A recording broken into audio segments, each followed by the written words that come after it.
Well, we may as well make a start and make that 1 o'clock. Yeah, for those who have been coming along to these webinars for a little while, you'll notice that Rob isn't here, and today you've got me. I'm John Paulette, and yeah, today's webinar is titled Irrigation AgTech, or What's in It for You? And yeah, everyone who's on here has been muted to remove background noise, and the session is being recorded. And we will email a link to view that recording to everyone who registered. That will probably be next week sometime. If you've got any technical difficulties, get in contact with Sandra, who's our technical manager today. She works with Agriculture Victoria as an Irrigation Extension Officer at Kerrang, and she's got AgVic Irrigation as her screen name today. The best way to get hold of her is to either use the chat function or send her a text message to the number on your screen or an email. Yeah, we'll take questions today. To ask a question anytime in the presentation, you're welcome to put your question into the chat. There's a button at the bottom of your screen to access the chat. And please send those to myself as the co-host and type your question in there and press enter. We'll take a break during the presentation if there are any questions we've received then, and there'll also be time for questions at the end. We will prioritise questions related to today's topic, and also at the end there will be a evaluation survey, and we really do appreciate it if you fill that in. It's pretty important for us to get funding to keep doing what we're doing. And we also like to hear if what we're doing is beneficial for you. We're aiming to finish at 2 o'clock. And yeah, if we've still got questions afterwards, Marcus said he's happy to stay on to answer a few more. And thank you to our sponsors, the Department of Environment, Land, Water and Planning, the various CMAs in Northern Victoria, as well as Regional Development Victoria, Plan to Farm, and of course, Agriculture Victoria. Also, a big thank you to the farming industry groups who have supported us in promoting these webinars. So, we'll get into it. Today's speaker is Mark Sloan. He is Agriculture Victoria Industry Technology Coordinator. And among other things today, he will cover an overview of the Internet of Things trial. He'll discuss recent findings from what has been happening with the Internet of Things trial and give some examples of the types of irrigation-related AgTech and IoT services and products. And he'll also discuss some of the technology grants available. Yeah, thanks, John.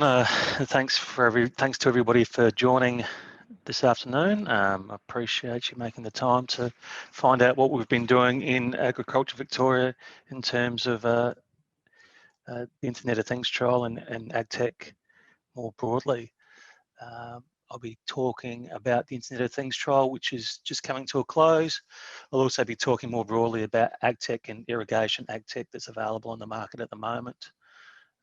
Throughout the presentation, I'll try and touch on different types of irrigation AgTech related to both pivot and bay irrigators, as well as some current hort technologies out there for the horticulture people that are tuning in.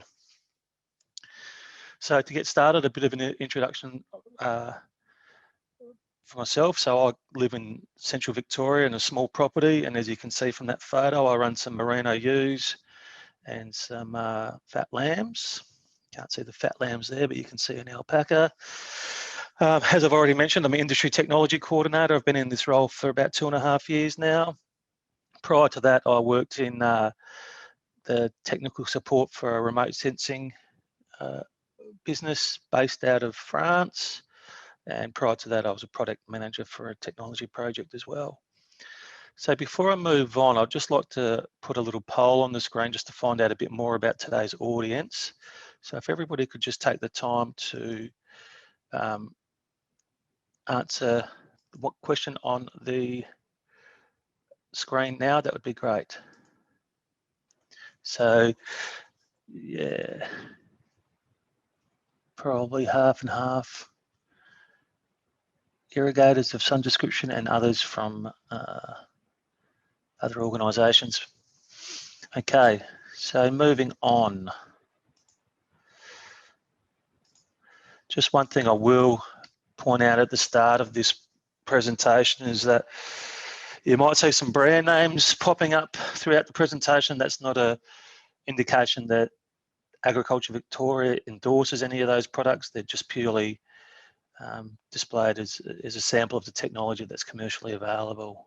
So I'll make that point really clear. Sometimes it's really hard to discuss the technologies out there without in some way referencing a particular brand, but they're in no way an endorsement or an advertisement for any particular product. So the first thing I'm going to do today is just discuss the Internet of Things trial. As I said, it's just coming towards the end of the trial. We're about 2 and a bit years in. We've just finished assessing second round applicants. Some of those second round applicants are getting devices in the ground as we speak, but I'm just going to start off with a short video which provides a pretty good overview to the trial and also an introduction to the Internet of Things technology for those of you that don't really have an understanding of that as yet. Is driving change in agriculture. So, what is the Internet of Things and what does it mean for farmers? The Internet of Things, or IoT, refers to devices or things that are embedded with a sensor so they can measure and transmit data via a network. Devices can mean anything from pumps, sheds, and tractors to weather stations. Essentially, IoT means these physical devices can send and receive information via the internet. On farms, IoT allows devices across a farm to measure all kinds of data remotely and provide this information to the farmer in real time. IoT devices can gather information like soil moisture, chemical application, dam levels, and livestock health, as well as monitor fences, vehicles, and weather. Information generated by IoT devices allows farmers to track farm operations and performance, make better informed decisions to improve farm productivity and yield, and respond more quickly to their conditions, saving time and money. It's putting the data behind the all-important farmer gut instinct, whether that be knowing when to check on water supply to a trough, how much fertiliser to apply to a crop, and which ewe to check during lambing. The Victorian Government is committed to driving the uptake of digital technology, including IoT, in agriculture. To support this, Agriculture Victoria is rolling out a $12 million on-farm Internet of Things trial. The trial is part of the government's plan to increase digital connectivity and usability in regional Victoria.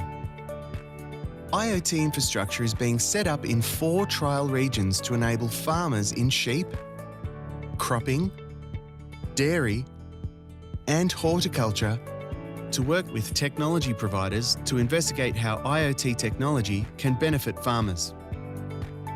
The trial will test the on-farm impact of IoT, support Victorian farms to become IoT-enabled, and help place Victorian farmers at the forefront of the digital agriculture revolution. Are you ready to investigate the next frontier of agriculture? Find out how you can get involved at agriculture.vic.gov.au/digital-ag. Okay, so hopefully you got a bit of a flavour for the Internet of Things and the trial. In the following slides, I'm just going to go through a bit more depth about the trial. So,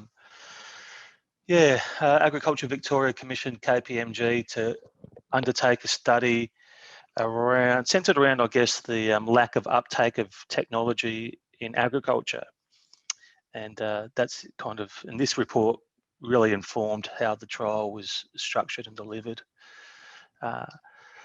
As you can see on the screen there, they were the 6 main barriers to IoT or AgTech adoption that we tried to address throughout the trial. So you can see their digital literacy, connectivity, cost and investment, interoperability, which is the ability to share data between different platforms or dashboards, data standards, and marketplace maturity. And I'll kind of touch on each of those a bit more throughout the presentation and the upcoming slides. As mentioned in the video, the four trial regions were those ones shown on the map: Bullock, Mora / Greater Shep. The Mora and Greater Shep with the Hort region was combined with the Hort trial. Wellington Shire was the dairy. Loddon Shire was the trial region that I was responsible for, and that was the sheep trial region initially anyway. And I'll talk more about that shortly. And yeah, the Bullock Shire was predominantly the cropping trial. So a big part of the trial kind of relates to this last barrier, the marketplace maturity barrier to adoption, and that was all around providing farmers with confidence that the products that they were going to invest in were reliable and long-term products. They weren't products that weren't going to be serviced in the upcoming years and just something else that farmers were going to put in the shed and forget about once they stopped using. So we really spent a lot of time through our request for product tender process, making sure that we had suppliers that had proven themselves already in the marketplace. So that was really a big part of the trial. And in round one of the trial, farmers could only purchase products out of the catalogue. In round two, we varied that so they could purchase products by any supplier in the catalogue. So for instance, if a supplier didn't, for some reason, get a particular length soil moisture probe in the catalogue for round one, they could, in round two, sell that length soil moisture probe. So yeah, we'll just, we'd kind of proven out those suppliers' ability to deliver products, and we let them sell a broader range of their items that they had in their own catalogue. And another main component of the trial was the investment in LORA Networks throughout the 4 trial regions. And again, this was an open tender process. And an Enco based out of Sydney was successful in their application, and they've been rolling out the LORA Networks in those 4 regions. And you can kind of see the Loddon and Bullock Shire networks, a fair bit of overlap there. The Mora, Greater Shep, and then the Gippsland. And you can also see a couple out here. That's the Horsham Smart Farm, the Hamilton Smart Farm. I believe that's the Ellenbank one, and the Tatura one is probably just around there, I think. But yeah, the smart farms were included as part of the project as well. So up to now, the NNNCO has installed 92 of these LORA gateways, and that's what they look like, just a bit of a fancy antenna on top of a shed that's mains powered. So I'd say nearly all the gateways are mains powered. They do have a solar option, but wherever there's mains power, that's where they prefer to locate them. You can also see their security camera, which was part of the Internet of Things catalogue. But I won't really be touching on those. I'll be mainly discussing the technology related to irrigation. So just looking at some of the numbers from the Internet of Things trial, both round 1 and round 2 were funded 1 to 2. So every dollar that a farmer or applicant put in, Agriculture Victoria contributed $2. And there were some caps there in round 1 of the trial was 30,000. It was capped at, in round 2 was 25,000. So in round 1, farmers could have a project worth $45,000, of which they contributed 15,000. They were non-competitive, which meant that we just assessed applicants in the order that they came in. They were submitted. Over the 2 rounds, there was approximately 350 successful applicants. I know a couple have dropped out over the last month or so for one reason or another, but I think that number is still pretty solid, around 350. Yeah, it was 90 in the first round and approximately 260 in the second round.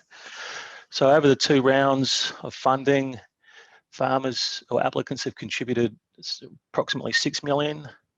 We've chipped in the 12 million, and then the total money spent in the IoT ag sector has been approximately $18 million. Another component of the trial was the data lake, and that's kind of a library of data collected from the devices that were installed as part of the trial. And this kind of goes back to that data standards barrier to adoption. So Agriculture Victoria invested a lot of money with Amazon Web Services to build a data lake to house the data collected from the devices in the trial. And then that data will then be used by AgriBio to do some data analysis and machine learning around and seeing what sort of patterns can be formed from the data that's collected. So range of devices in that makes up that data lake, soil moisture probes through to stock trough monitoring and everything in between. Going back to the digital literacy component of those barriers to adoption, for farmers to submit an application, they had to work with one of the industry technology coordinators in those 4 regions to create a farm IoT plan. And this is really where we were able to scaffold farmers' understanding of particular language and concepts associated with the Internet of Things. And the 4 main components of their IoT plans were just examining what their current farm practices were, challenges, current use of technology, what sort of things they were already using on farm, whether it was GPS auto steer or checking the weather on their mobile phone app. And then we also examined their current connectivity and the connectivity that they needed for the devices that they were looking to purchase from the catalogue. From the analysis we've done so far, these are really the main 3 categories. Informed agronomy was very popular. Lots of weather stations and soil moisture probes purchased through both rounds of the trial. And lots of water management devices as well, in particular, water storage monitoring, as well as automating irrigation bays. Padman stops are successful in their application to be in the catalogue, and they had some of the most popular bay irrigation equipment, some of the most popular devices in the catalogue through their bay irrigation devices.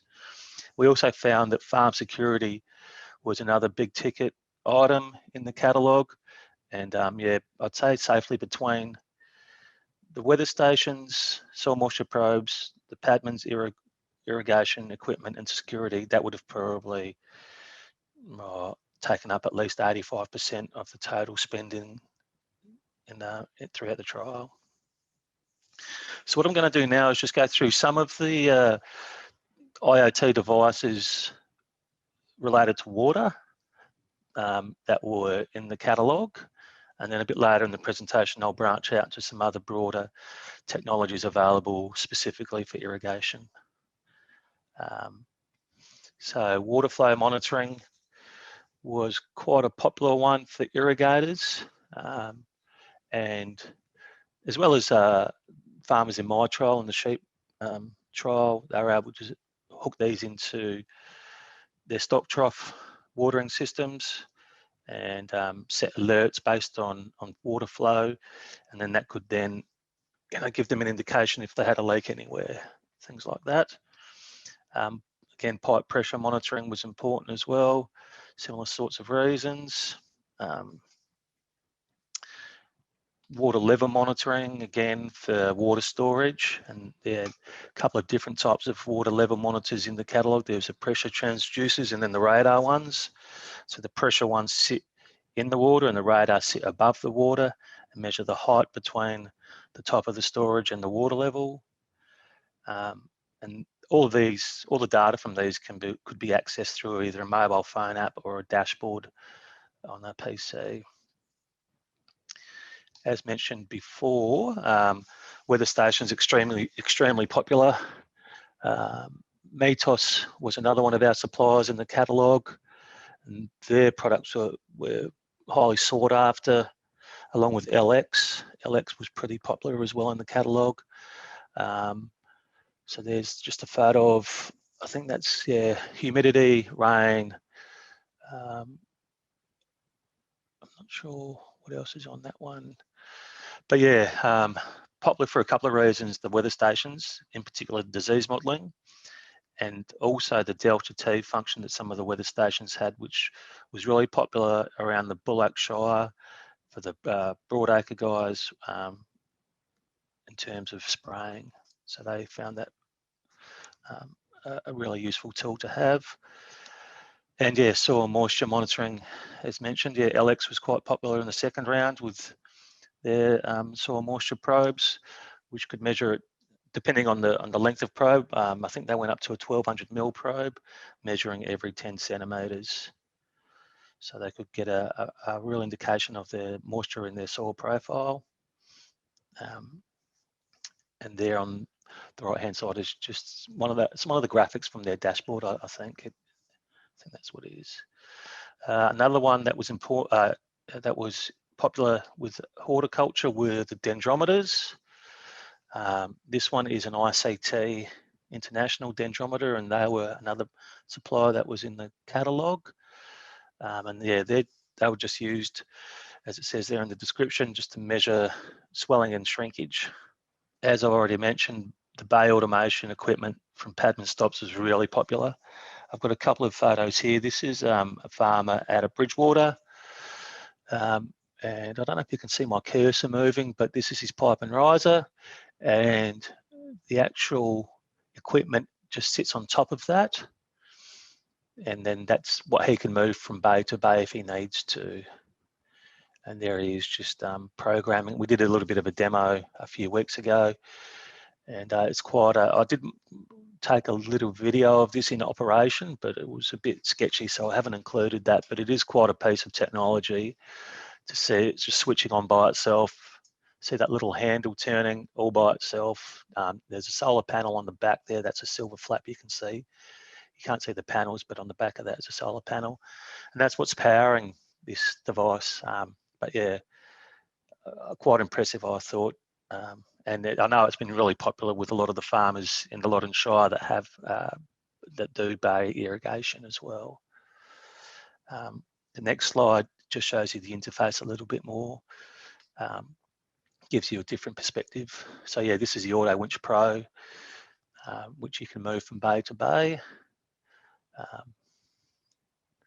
And you can see the little cog system there, and that's what's lifting the section at the bottom there. So as those cogs all turn, that comes up and the water starts coming out. So yeah, really impressed with the Padman's gear. The app is quite easy to use as well, quite intuitive. So that's a really good solution. I was really glad that we got that into the catalogue. So yeah, okay. I think I've got a little break here for questions coming up, so I'll just go to the chat and see if there's any in there. Yeah, if anyone's got any questions, send them through to me.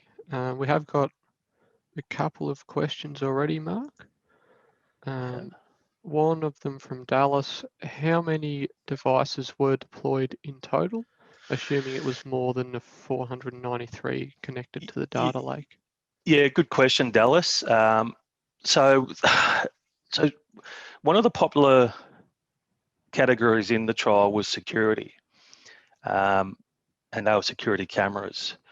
So we didn't collect the data from the security cameras in the data lake because that wasn't really the sort of data we were after numerical data, obviously, not video footage. I think, yeah, there's 493 in the data lake as it stands, and there's still probably another 200 or 300 devices to be installed. So I'd expect that number to grow up to around 800 by the end of the year. We did have some delays with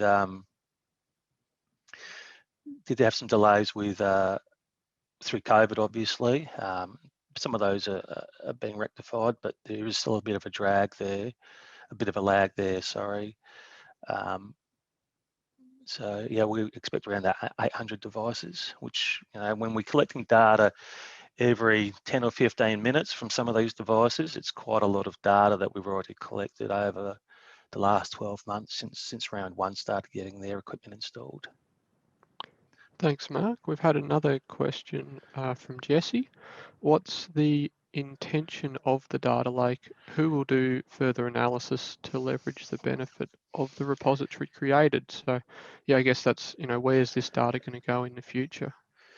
Yeah, great question. So the data that's stored in the data lake, I think after we finish collecting, having all the devices talking to the data lake, then the research scientists from AgriBio will start looking at, I guess, running some machine learning through that data for the different categories. So we've broken it up into different device types. So if it's a weather station, then we can look at weather station data from the 4 trial regions. That's just an example, but they're the sorts of things that AgVic is keen to explore with AgVic research and AgriBio over the next couple of years. I'm not sure about the availability of that data for outside organisations. I'm not sure where that sits with Ag Policy at the moment, but that may be a possibility down the track. Hopefully that answers your question, Jesse. If not, I can come back to it at the end of the presentation. Thanks, Mark. Yeah, there's another one here from Scott, sort of tagging on the back of that. Can you expand on the data privacy agreement with the applicants? As part of participating, did they have to agree to provide their data, or was it automated? No, they had to. That was part of their application, is that they had to, for 2 years, for the first 2 years, they had to provide access to Agriculture Victoria to their data through APIs to the data lake. That's right.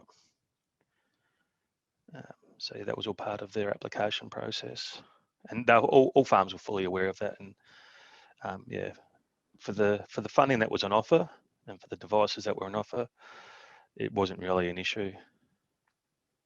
So yeah. Thank you. One more question, if I may, from Bonnie. Were all devices connected to the same app, or were there multiple apps for different devices? Can you just talk up a bit? Just say that again, John. You're just going a bit faint there on me, mate. Sorry, Mark. Is that better? Yeah. Yeah. Were all devices connected to the same app, or were there multiple apps for different devices? Yeah. Was that from Bonnie? Yeah, from Bonnie. Yeah. And how were data literacy issues managed? Yeah, good question, Bonnie. So this was one of those things, I guess there was that barrier to adoption earlier on of interoperability, and that this was one of the, I guess, main talking points from all of the applicants, was the fact that, yeah, they got a weather station through METOS, but they got their soil moisture probe through LX. Could they get one dashboard to view all the data? And the answer was no. So, and that kind of led on to this data standards barrier to adoption, which AgVic is trying to explore more through the data lake, is how can we aggregate all the data from the different devices to provide one app on a phone where you could view all of your data. So yeah, the short answer is no. They had to look at different dashboards or apps on their phone for different devices from different suppliers.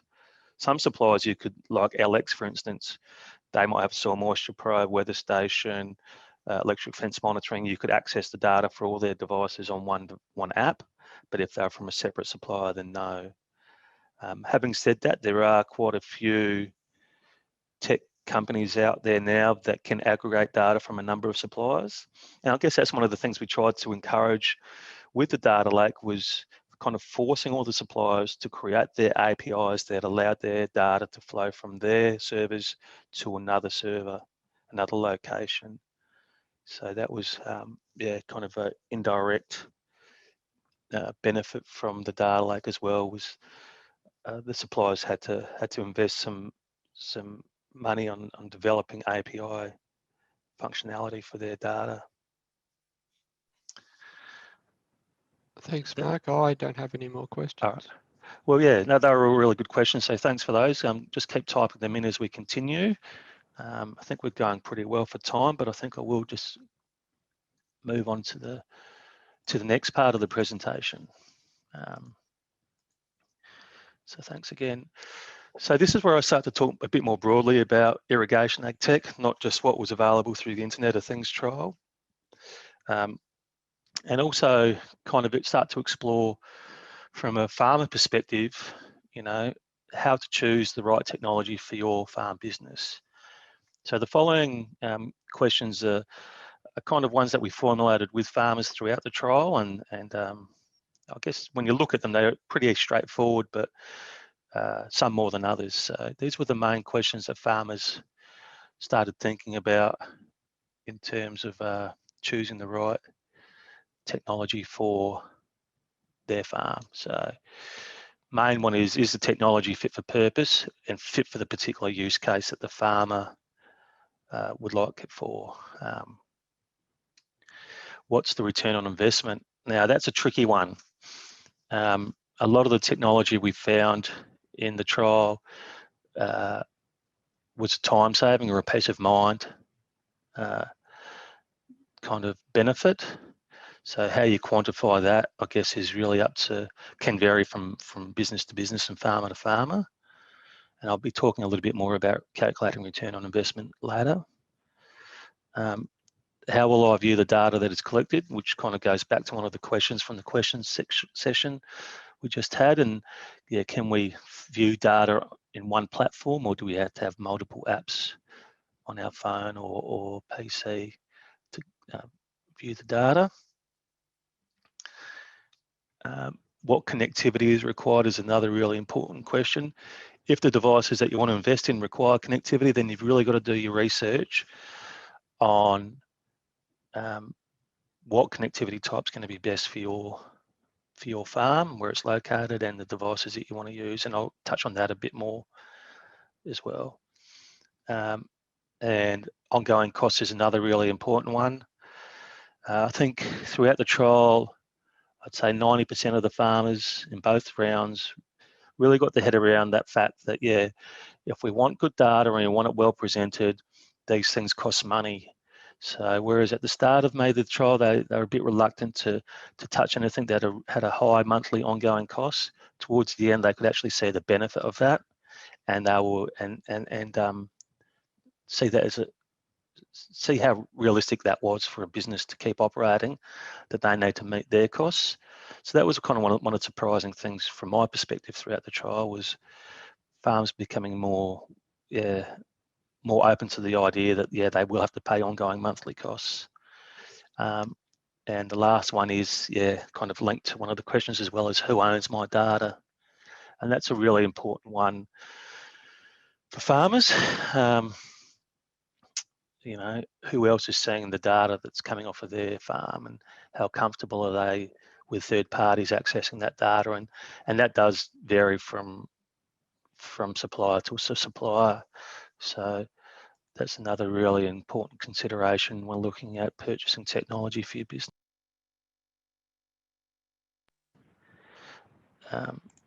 So looking at Irrigation AgTech more broadly, some of the more impressive equipment I've seen out there and chatted to people about has been, for the pivot irrigators, has been this notion of variable rate irrigation. There's a few suppliers. I've got links at the bottom, hyperlinks to the images where I got these images from, and they can give you a bit of an indication of the suppliers out there that are selling these particular solutions. So yeah, variable rate irrigation is one of the technologies available, and I have spoken to a couple of farmers down in the Gippsland region that have some of the Zomatic equipment on board, and they're very happy with that. They know that they understand there's a high ongoing annual cost for that technology, but in the scheme of things, they see it as being beneficial. Some of the main components of variable rate irrigation: speed control, zone control, and sector control. So if you go back to this last slide, you can see the difference between sector and zone. I think that might be labelled the other way around. No, that's right. But yeah, being able to switch on and off individual sprinklers on a pivot system, depending on your property, of course, for your business, that might be something that's worthwhile, that could save money in the long run. So moving on, I said I'd talk a little bit about calculating return on investment. So this graphic here is from the FarmBot website, and they do a lot of work around that Chuka region in Victoria. They've just got a simple calculator there. There are more specific ones, and I'll show you an example of one of those next. But yeah, that just gives you an idea of how you could do a little calculation on the back of an envelope, I guess, just for your own calculations, or for your own purposes, calculate a return on investment. Of course, all these things vary according to what sort of value you put on your own time. But that's the sort of method you'd use for calculating return on investment. Over in the left-hand side there, I've mentioned the Meat and Livestock Australia and KPMG. They're doing a fairly substantial project at the moment around calculating return on investments for a range of different farming industries, not just livestock, but they've been doing a substantial piece of work with KPMG on providing a tool that will allow farmers from a range of industries to calculate return on investment. The next one that I've had a look at is this Zomatic one. This one is really quite in depth. I didn't take a screenshot of the whole calculator because it's kind of step by step. You don't enter all your information at once. It does allow you to find your location using an address. So I guess it's doing some calculations in the background around weather and rainfall. But I've got the link down the bottom there, which you can have access to later on. So yeah, that variable rate irrigation and fertigation side of things is quite popular technology from what I've seen.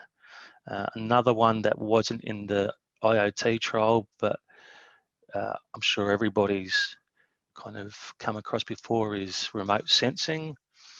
And this is an NDVI map of a pivot irrigator, where you can take those maps and turn them into prescription maps for variable rate spreading or spraying or irrigation, I guess. One thing to note with remote sensing though is that there is varying levels of sophistication out there. The ones that kind of towards the free side of things might not offer all the functionality that you get when you actually pay a subscription to one of these platforms. So that's a really important one to keep in mind as well, is how much the quality of the data, the type of data, and how much you're prepared to pay. They're all things that you really need to weigh up. Next thing to consider when purchasing AgTech is the connectivity. And these are similar sort of questions to when you're looking at the device. You need to ask yourself the same things about the connectivity type as well. Is the availability, it's fit for purpose. So by fit for purpose, I mean, does your device need data sent to it as well as being able to send data? In which case a LORA network may not be the way to go. You might want to look at a different type of network, and I'll discuss some of those in the upcoming slides. The setup costs, if you need to create your own network, what are the setup costs, and can those costs be shared amongst the community? I know there's some farmers over in Conniva that have got together and created their own network with one of the smaller network providers out there. So that's something that you may consider as well. And also, yeah, the ongoing costs. You need to work out whether you're paying ongoing costs according to the each device, or whether you get one cost that's ongoing monthly that covers a large number of devices. So that's the sort of things that you need to look at and consider when you're looking at connectivity. A couple of different types of connectivity that weren't in the trial. One is the NB-IoT by Telstra, or it's not only Telstra doing NB-IoT, but they're the main one from an ag perspective, and you can see that coverage map there.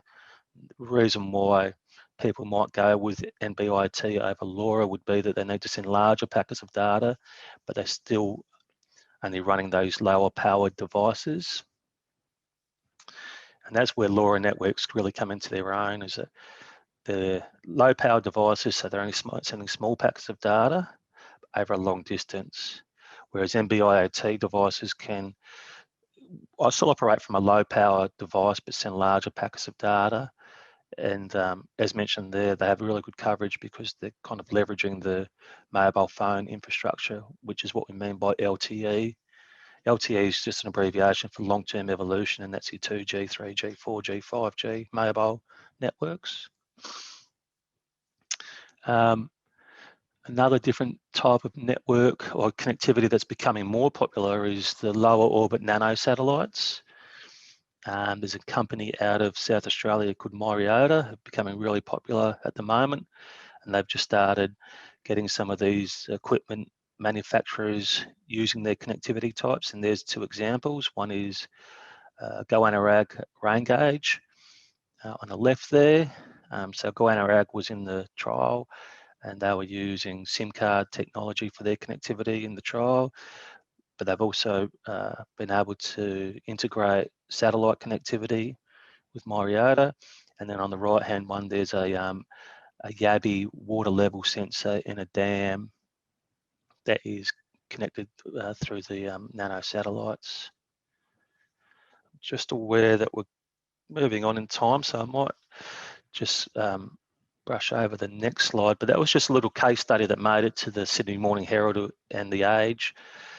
This was one of the farmers from round one of the Internet of Things trial based in Tatura, in that Greater Shep region. And that's actually worth a read if you have time, and like I've mentioned, you'll be able to access all these links, and I'll show you how to do that at the end of the presentation. But that was a little case study that made it to mainstream media, if you like. We are actually working on a heap of other case studies as part of the trial, and once people have devices in the ground for 1 or 2 years, those case studies become more and more relevant. We have collected some anecdotal evidence, anecdotal data though around time saving and peace of mind already, with a lot of security gear and water storage monitoring equipment.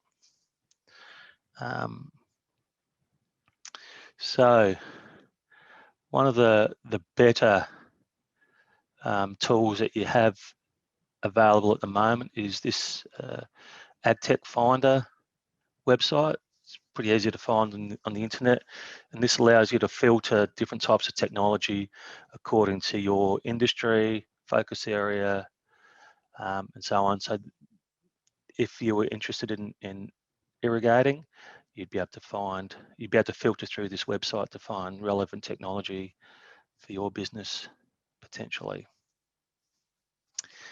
And I'll just finish up talking, and this was one of the main reasons why we scheduled this particular AgTech webinar at this time, was to try and promote the recent funding announcement by Agriculture Victoria and the Digital Agriculture Investment Scheme.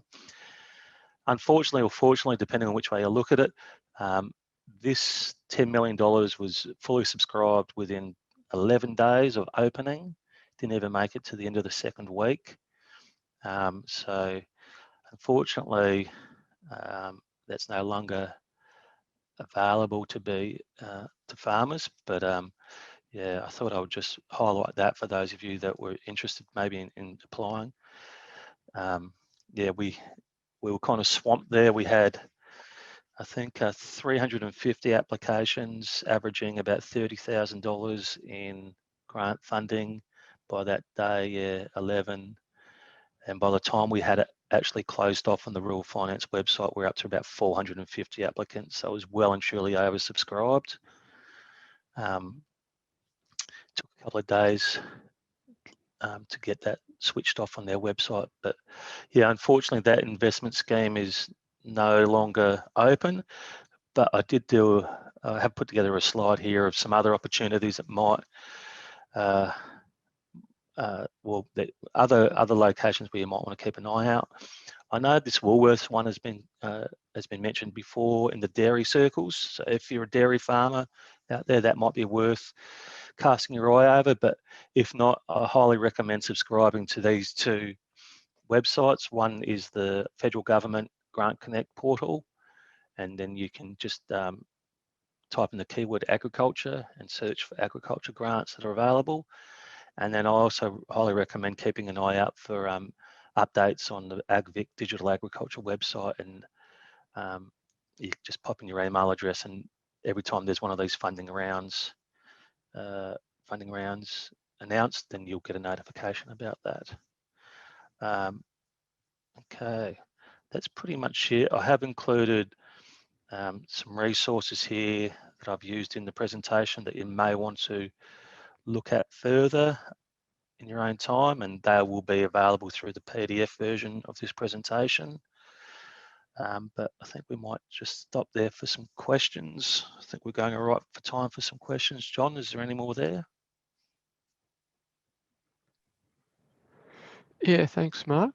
Yeah, it's been a great, I suppose, show of what has happened and what's available and what we might be able to do with these, technology and services and equipment as well. I do have one question, and it's asking about inclusion of beef farmers in the AgVic IoT trial. Was that? Yeah, so they weren't, unfortunately, the cattle industry wasn't included in those 4 trial industries initially. I think that was mainly to do with, that was mainly tied to the trial regions. So yeah, we had the 4 trial regions, and then they examined the major industry sectors in each of those regions, and that's how those 4 industries were decided upon. But I do know that was an issue all along in the trial, and unfortunately we couldn't get that across the line in the second round. What we did do in the second round though was open up each trial region for each of those 4 industries. But yeah, we couldn't, after the first round, we couldn't include cattle into the trial. So yeah, I'm fully aware that that was one of the limitations of the trial, and so is everybody else that was associated with the trial. So we have taken that on board. Hopefully some of those people that missed out on the Internet of Things trial were able to apply or able to submit an application for the digital ag investment scheme before that closed. Yep, thanks, Mark. Another question. Any plans for the future for these initiatives? So I suppose that's asking about any future VIC government IoT grants. Yeah, look, I have been asked that question quite a few times in the last week or two since the last round of funding closed. From what I can see on the radar, nothing for this financial year. I do know that New South Wales is going to have a big push in a similar sort of vein over the next couple of years. So if you do have a presence in New South Wales in terms of farm or some land that you lease or whatever, that may be an opportunity to get some technology funding. But in Victoria, I can almost certainly say nothing more through Agriculture Victoria in terms of AgTech in this financial year, unfortunately. But with the popularity of both the Internet of Things trial and the last round of funding, I think people have really taken notice of the appetite that exists for farmers to start experimenting and investigating with technology.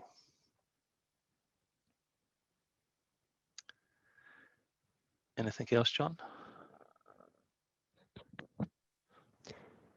I haven't got any more questions here. Okay.